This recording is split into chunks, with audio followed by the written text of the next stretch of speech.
knows how to ring the gong. I don't know if you've been here. I don't know if you've been here for other retreats, because sometimes it's like, you know, bang, and you go, oh. So, but the one who's doing it now is like really doing it with a lot of expertise, how to ring the gong. So that's very pleasant. I think it's alone, isn't it? Yeah, thank you very much. I don't know if you've ever been to a Zen retreat. No? Okay. So people think Zen, you know, is all quiet and all this and that. 3:30 in the morning, there's this metal thing with another metal thing that goes bing, bing, bing, bing, bing, bing, bing, bing, bing, bing, bing, bing, bing, bing, bing, and you go, oh, you know, it's like that's how you wake up in a Zen retreat. So they give you the opportunity to immediately notice and then calm down. Like, and then you calm down again. It's interesting to see, you know, these perceptions that we have, how things should be or how they are and how they're not and all this. So it's interesting. Also, eating in a Zen retreat is very stressful because it's like very exact way how to do it, you with one hand you open the napkin that you have where the sticks are in. Here's your bowl. Then you have to watch the master that you're not allowed to eat after he has finished. So you have to kind of finish at the same time. And on top of it, you have to be mindful what you're eating and da da da and this and that and that. And then it's like all these rituals. And you know, I did this in Japan. So if you're a stupid Westerner, you would really feel out of place. And then you can feel your ego coming up that you don't know how to do and. You know, you're doing it wrong, you get embarrassed, and the chopsticks, and they all eat so elegantly with those sticks, you know, and me, and boom, it falls down into the soup. Like, ooh. That's a good way to look at your ego, you know, and then not to judge, like, it's so stupid, why do they do this like this? It's like, yeah, so it's interesting. And sleeping, ooh, you don't have a pillow, you have something made of bamboo, you know, that kind of just, you put it underneath your neck. Hard. You know. Sitting, wow, just pain. On these hard tatami mats, no way you can lean on the wall, you think they let you? Somebody walking, you're facing the wall, there's a white wall, you're facing the wall, somebody walking behind you with a stick, you can see him coming. And if you fall asleep, tack! So if you ever thought you go to a Zen retreat, then I don't know how it is in the West. I mean, that was in Japan where they have to do a thing. But also the one with the stick, you asked for it if you're awake, but if you're about to fall asleep. And it's not a full stick, it's like a fan. It's like the stick is cut so that it makes more noise than it hurts, actually. But when you're sitting and you're about to fall asleep and you're not awake enough because you're there, why? Not to have pleasure. You are there in order to meditate. People know that who go there because it is very hard, otherwise you wouldn't go, you know. Me also, I was happy when it was finished. It was right at the beginning of my meditation career. I wasn't a Buddhist then. I was just curious. And I thought, if that's meditation, no, thank you very much. So that was my first experience. It didn't harm me that much. I still then went back to a bit of a softer tradition. I'm not saying it's not good, but you have to be really courageous if you practice real Zen. Because they break your ego. Like, you know, they push you to the limits. So then, if you feel like you're going to sleep, you're sitting there, you see him coming, you fold your hands and you go like this. And then he goes back. And long hours, 1 hour sitting on this hard tatami mat, you know, like on the floor.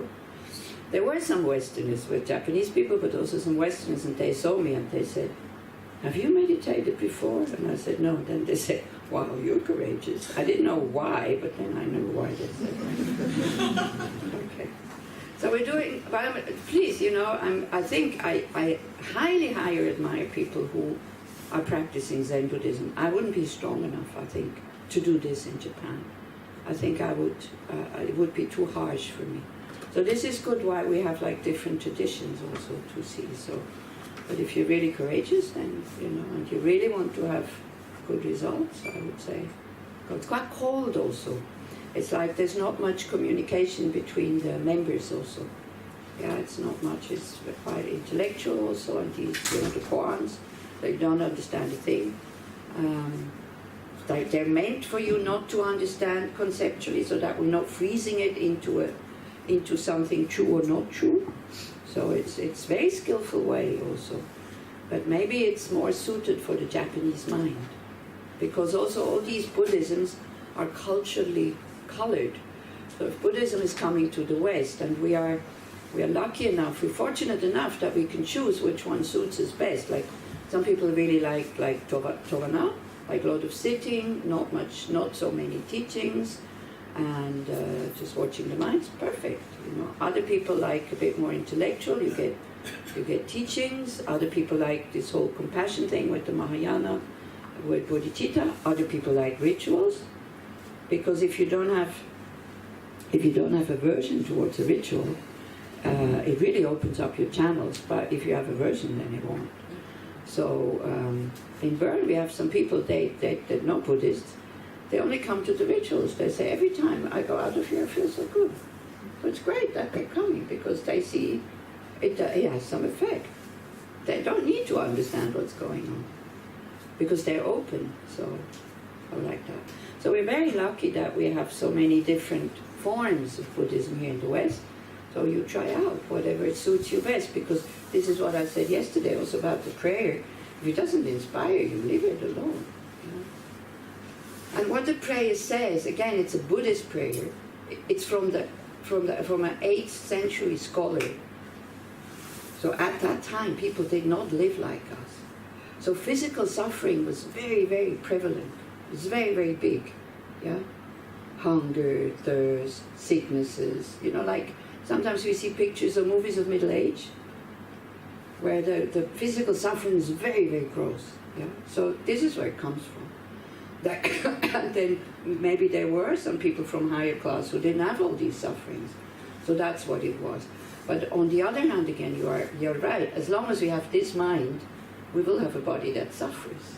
But it's not about, like, may nobody have hunger, thirst, be, not being able, paralyzed, whatever. It's all karma. So basically it goes into the direction, may nobody create the causes anymore in order to having to endure these sicknesses. This is where the prayer goes. Yeah?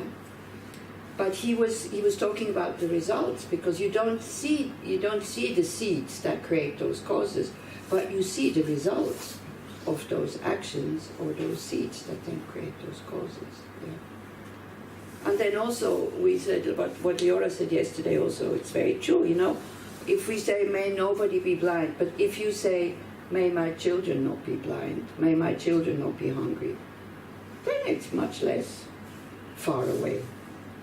The wish, just the wish. It's a mind who's very soft, who wishes people only the best.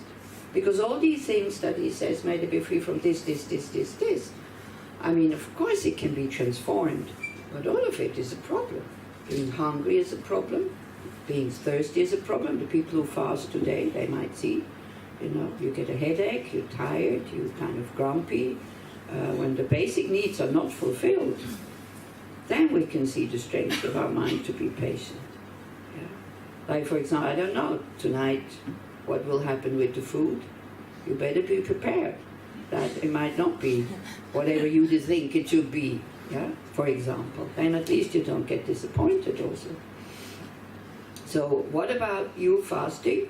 Let's say this situation. You are fasting, and then all the people who didn't fast because they keep going to the Moadon and eating all these biscuits and the fruits and drinking the teas that you would like to drink, And then the food is out, and then you're waiting until 7 o'clock or something. But they want to go home at 7, the ones who don't fast. It's just a theory, okay? I'm not accusing you that you're doing that. But some people might have planned like this, I eat before and then I can leave at 7. And then you see them kind of eating all the food that is set out for you at dinner at 7 o'clock. What would you do? What would you think? When you see the ones who are not fasting go to the front of the line or even start before 7 o'clock. So I don't know what we should do, if we should put the food out before 7 or if you should wait. Anyway, so that's what I mean. And then it's the time again just to look at the mind and think, oh, they have the karmic causes to get food, which I don't seem to have. Where does it come from? From stealing and being stingy, from taking what is not being given. So then, if I want to finish that karma, I rejoice in them having the food. Because being angry and being upset, it makes your stomach even emptier than if you get angry and upset. So this is what we call lojong, mind training. You take every situation and you turn it into a practice. Yeah, so, okay. So it had some hints in what I just said for the people who are not fasting. Okay? Please. You know. And I am trying to fast. I had a cup of water this morning because I got a headache. But probably it will be enough for the rest of the day. So I think fasting is really good because you need courage. You give up something voluntarily. And you feel good in the evening. You really do. Especially because you're thirsty. And it's not so much the food, actually. The food might be some conditioning also. Because I see here in Israel, food is really important. Yeah, it's really important. For me, too important. Because as long as I have something that fills my stomach, I'm okay. I used to be different also. But I also see with the meditation practice, your mind becomes more quiet and more spacious. And the more spacious and quiet your mind is, the less you need wonderful things. Then everything is good. Yeah? It's not that you don't care anymore, but it's like, then some food is there, it's fine, it's good enough, you're not going. And your life becomes so easy. Because if you're very fussy with your food, it's very difficult to invite you. I don't know if you kind of noticed that. You know, people these days, vegetarian, vegan, eat meat but no fish, fish but no meat, this, that, and you don't know what you should cook for these different categories of people. And then when you go to an invitation and you're afraid that things are not there that you wanted to be there, then the whole point of being together with people is missed in a way, because then the mind is in the food and I don't get what I want. And so then actually we also have a prayer before eating when we say, may this food become medicine for my body. Because that's what it's for, to keep the body alive. That's what food is meant for.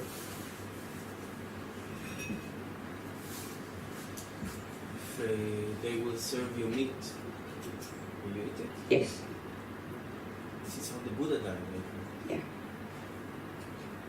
I'm not here to make people's life difficult. And I like meat, that's the other thing. I don't eat it because of the animals, not because I dislike it. You know, being a vegetarian when you don't like meat, that's very easy. But if you like it, then it's difficult. Then you can be a proud vegetarian. But also, don't be a proud vegetarian or vegan, whatever. You know, you made a decision, I'm not eating this because it makes others suffer.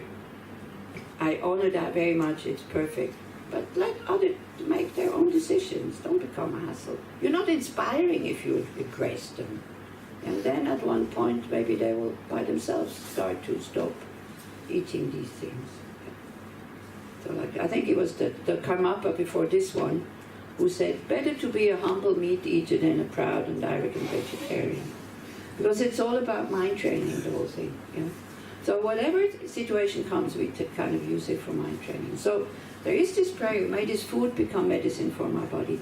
And I tell you, when I've lung, sometimes, lung is when you're stressed, when everything kind of makes you explode, and you have a very dry mouth, and you go to pee very often, and there's a lot of anxiety and fluttering in the mind. If you eat a piece of meat, it doesn't have to be big, then that helps, because it grounds you. And you are really aware that you're eating the flesh of a human being, of a being here who has feelings like humans have, like pain and fear and all this, and you say, thank you very, very much. May your giving your life, may it have been worthwhile. May I make my life meaningful. Then actually it's almost better than if you just eat mindlessly all the vegetables, where also many, many beings die. Insects, when they plow the fields and all this. And that's samsara. So this is what the Buddha says.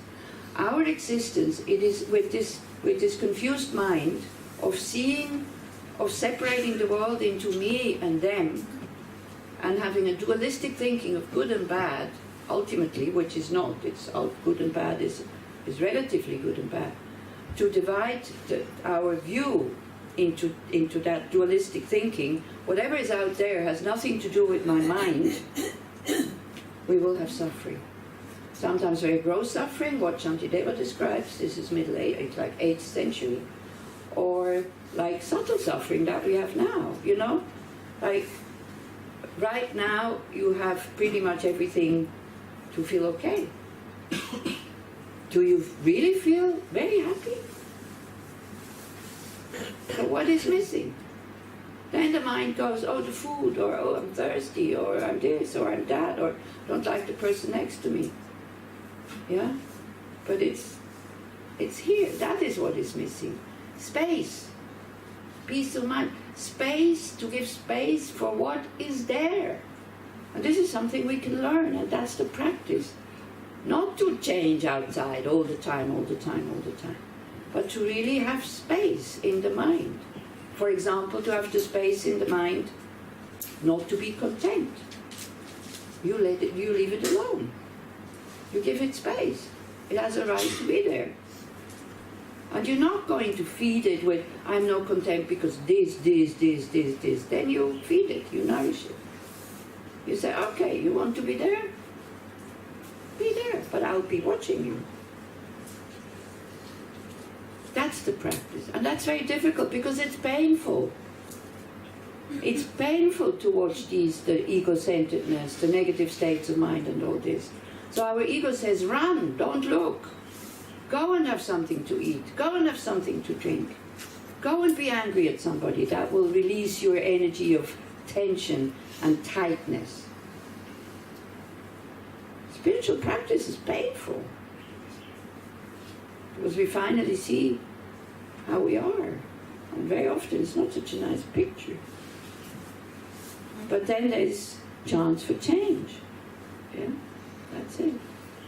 Many people think, oh, I go meditate. Oh, wonderful, I'll be peaceful, and I'll be serene, and I'll be quiet. And then you sit down, and then what happens? Everything comes up. Everything comes up. It's exactly the opposite of what you wanted. And then you think you're doing something wrong, because the person next to you,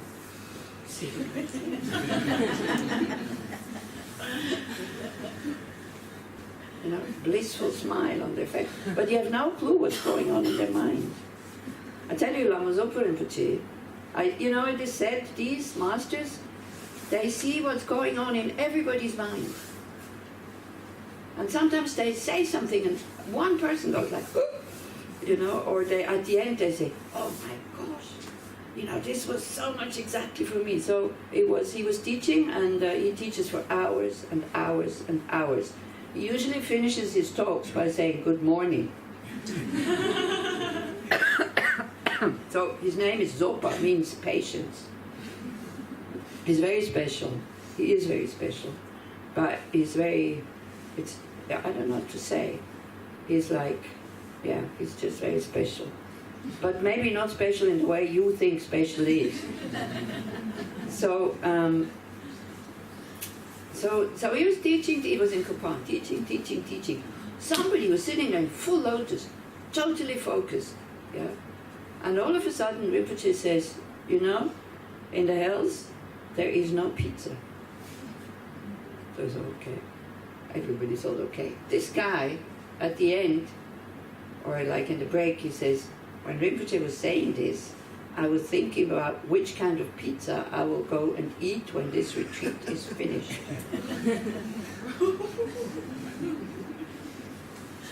This is why they're called masters, because they have a mind as much wider than ours, and they can sense or feel what's going on with you.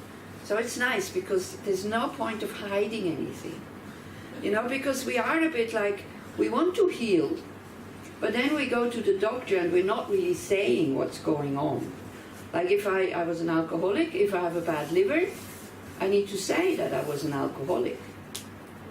Otherwise the cause is not, they don't find the right cause. But it's not such a nice thing to say. Yeah?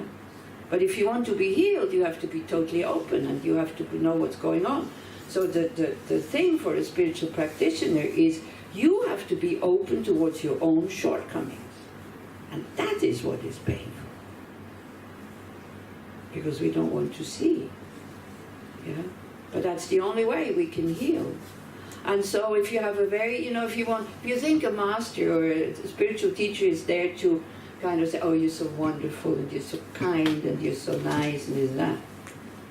That's like the doctor talking about your good heart when you have a stomach upset. Then you get angry at that doctor and say, what are you talking about? I'm here because of my stomach, not because of my heart. Yeah, so they pull it out of you, and it can be quite,